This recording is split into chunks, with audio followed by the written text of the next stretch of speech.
All right then, deep breaths. You ain't so tough with that bad boy tuck. I'ma get it how I'm living, I'ma walk the walk. Outline my lines, I rap through thought. Hello mate, how's it going? And welcome back to the channel Football Therapy with me, your host Jan. As always mate, I hope you're doing well, really do hope that. Welcome to Chelsea News, the daily series here on the channel where I reflect on what's been said about Chelsea across the world, the global footballing news media, giving you my thoughts on it, but as always, more importantly, asking for yours, mate. Today, conflicting briefs. People, the Chelsea fans have kept the receipts. What we heard early doors about the Maresca appointment, what the expected targets were, them currently being contrasted with what's being said by the Chelsea manager. News stories regarding transfers.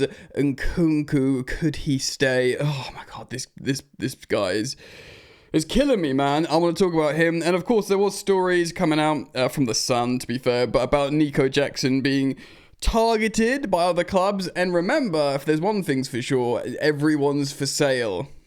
Everyone is for sale. And if Chelsea maybe... we know Maresca loves Jackson. We're going to get into all of it today, so strap yourselves in, guys. Thank you so much for joining me in these turbulent times for our football club. So unsure. I mean, things could turn around and we could all be happy in a few months, but can't see it happening right now. But I am delighted to say this video is brought to you by my partner Stocks FC. Chelsea might be annoying you at the moment, but if you still enjoy watching football and the sport as a whole, why not test your knowledge on the footballing stocks market, Stocks FC? I like to say it's a little bit like Fantasy Premier League. You sort of buy players' stocks while they're down, sell while they're low, sell them when they're high. It's 18 plus because you put money in. But yeah, it's a really fun thing to do. The platform's super cool, actually. There'll be a link in the top of the description to check it out. So do go check that out there. Or alternatively, scan this QR code, which I will leave on the screen throughout this video in its entirety. Alright, bit of good news first of all to warm the cockles, my dear sweet friends. Frankie Lampard's having a lovely time at Coventry. Not strictly Chelsea news, but he's won 6 out of the last 7 league games in the Championship for Coventry City. Context, they were hovering above the relegation zone when Super Frankie Lampard took over, and now they are just 1 point off the playoffs. If he gets them into the Premier League, that will be a warming feeling for us Chelsea fans, yeah? Because that is a nice... Chelsea's greatest ever player, having a lovely time. He's obviously really wants to be a manager. I will always die on the hill that I think he's done. Apart from the interim spell at Chelsea, which was just a madness, everyone was doomed to fail. I think he's always done well, Lampard. I think his remit at Derby was to lower the age, play attacking football. And they sold like the league's top scorer and Vidra and all that. And he did all that. He lowered the age. He played attacking football. He got them to the playoff final. Chelsea, we're favourites for 6th or 7th. He got us to top 4 in a cup final. Of course, it dropped off. And in the end, it was good that Tuchel came in because we won the Champions League. But even Everton, his job was to keep him up. He kept them up. Go on, Frankie. And now, look, if he gets Coventry City promoted, it's a lovely old job and he really deserves respect in all his work. So I just wanted to start by speaking about Super Frankie Lampard, because he's a top boy. And we are scraping the barrel for good vibes at the moment. So there's a little bit there for you, mate. Okay, so let's start off with the conflicting information coming out of Chelsea Football Club, unsurprisingly. Look, briefs are a massive thing of football. In the age of social media, we are more lucid to it more than ever because, you know, everyone's posting on social media about their opinions, reacting to articles. Now more than ever, there's such an ease of access to journalists, publications and stuff like that, you know, the clubs feed them information. They all, you know, much like content creators, I mean, I've heard things, but I would never present news here on the channel like I've got inside source, or I'd never share information in case it's wrong and I can't corroborate it. I'm just a Chelsea fan. So I just react to information, and, you know, if you guys enjoy that, you're most welcome to be here with me. But journalists, they get their inside information, but almost always, unless you're, but even like the likes of David Ornstein and stuff, he still gets told stuff directly from clubs. But I heard him say recently on an Athletic podcast that agents, or indeed clubs, I think he said clubs, certainly agents, will tell them information that even if it's true, they need to consider whether to publish it because of the incentive, the agenda behind the information. Do you know what I mean? So like, is it going to look good on them? But ultimately, journalists will get news, tidbits of information from clubs, and they will freaking run with it, bro. Do you know what I mean? So, Enzo Maresca. And by the way, I really want to, nail my colours to the mast here. I'm not Maresca out. I quite like him. I do have a great deal of sympathy with him. I had a really good chat with Nini FC, and we were just chatting Chelsea. I'm sure you won't mind me saying. We were chatting about the whole state of affairs on the phone yesterday, and we were both talking about how we have a degree of sympathy with Maresca, and I do feel like that. I feel like he's got a real tough situation now because the squad building's been poor. There is conflicting information coming out. The owners, what happened to them buying each other out? I can see a lot of Chelsea fans now really, just because they're really unhappy with how things are going, hoping Todd Bowley just muscles his way back in and buys out Clearlake. Whether that would be the solution to all our problems, I get just Chelsea fans looking for an alternative. Lest we forget, we are like 1 point off top 4, I think. Do you know what I mean? Let me just double check that. Yeah, we are 1 point off top 4, and in fact we are level on points with 5th in Bournemouth, and 5th should be pretty much is a Champions League spot. So, things aren't bad, but at the same time, we are only 2 points clear of Newcastle, Fulham. We're only 4 ahead of them. And our trend, which we'll talk about in a minute, goal scoring, stories of Nkunku and Jackson, is trending massively, massively downward. So I understand why the mood is toxic. And to be honest, dare I say rightly so? Do you know what I mean? Because it's just so... I've been pretty firm these last few videos. Those last 2 Brighton games for me were just so sobering. But so Maresca, who I have sympathy for, has come out recently and been like, look, my job was not to get top 4 this season, was to get top 4 next season and then challenge for the title the season after, which is deflating. And everyone has differing opinions on this, but I do think I'm a big neuro-linguistic programming guy. I think you sort of say things and you manifest things with words, and to constantly say, yeah, we weren't in a title race, and I understand why he said we're not in a title race. He should have just been, let's say, a bit more, in my opinion, he should have been a bit more laissez-faire. Look, we'll see what happens if the fans want to dream, YOLO, whatever. And then, he should be saying, yeah, we can get top 4, these players are good enough. But the fact how he's sort of playing down, if they were 2004 Chelsea big senior characters, they could, brush it off. But they're not. They're a bunch of kids. They either learn to be winners or they learn to be losers. And right now, bro, do you know what I mean? I am worried. But he says, look, our expectations, the expectations of me and this team right now is not top 4. But then people have pulled out the receipts. Alex Goldberg on X, screenshotting Matt Law's article, or I know it's probably an aggregator. It doesn't say who, but the headline was Chelsea's next manager. So this was prior to the appointment of Enzo Maresca. Matt Law, who of course gets briefed from the club, so this will be coming directly from Chelsea Football Club. Chelsea's next manager will be under pressure to deliver Champions League football and compete for trophies. Now, of course, the thing that's missing here is in his first season, that's not there, but it's saying that this was his remit. So that will be the open to interpretation, or is it just in his 5-year spell at Chelsea, he'll need to get Champions League and compete for trophies? I mean, the feeling we all got as Chelsea fans, and I probably even reacted to it here on the channel, was in his first season. He's here, they've got them players, whatever. But yeah, sympathy remains, and that's largely down to squad planning from the sporting directors, from the hierarchy at large, which moves us on to transfer stories. Give Me Sport are reporting on how £59 million, I thought he got £52 million, Christopher Nkunku. Apparently, he's got the opportunity to salvage his career and he won't necessarily be sold. Of course, Bayern Munich desperately wanted him in January, and they're very much prepared to buy him in the upcoming summer. Nkunku himself is very much prepared to go to Bayern Munich in the summer. but there's stories going around how he will be given a chance to prove his worth. Nkunku could make a shock U-turn to carve out his future for himself at Chelsea, according to Give Me Sports sources, despite initially being expected that he would seek an exit route when the transfer window reopens in the summer. He's after struggling to work his way into the manager's plans. Guys, I'm going to just say it. It's not working. He's got to go.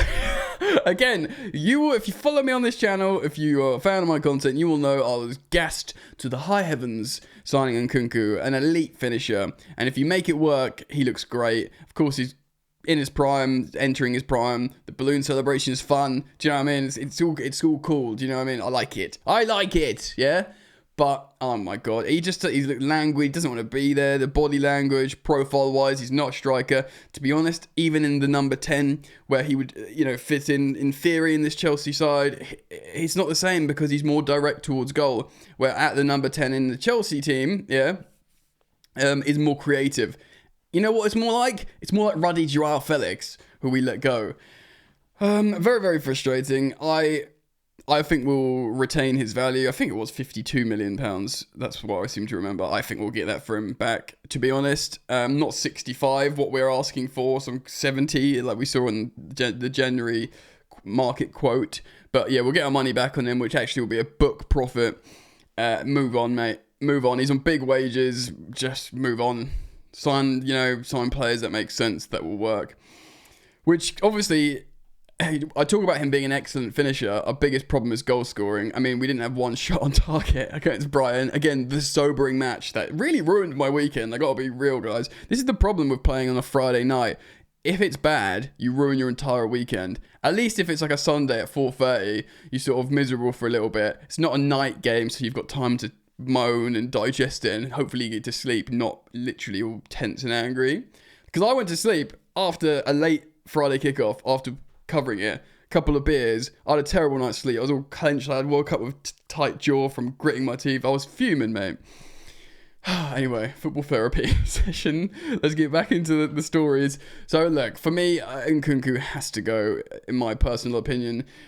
But Jackson, Chelsea, I think it's undeniable Chelsea play better with Nico Jackson as a team. Like, he links up better with Palmer, we press better, and we play better. But he's being linked with moves away, yeah?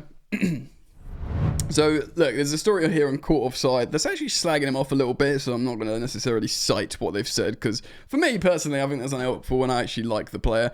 And, let me be very firm off the bat, I would keep him. But according to The Sun, and yes, I do apologise for reacting to a story that originated from The Sun, but it's been on other news headlines. And that's what I do, I react to headlines here. Jackson is now emerging as a top target for Atletico Madrid, while he also has suitors in the Premier League in the form of Newcastle and Aston Villa.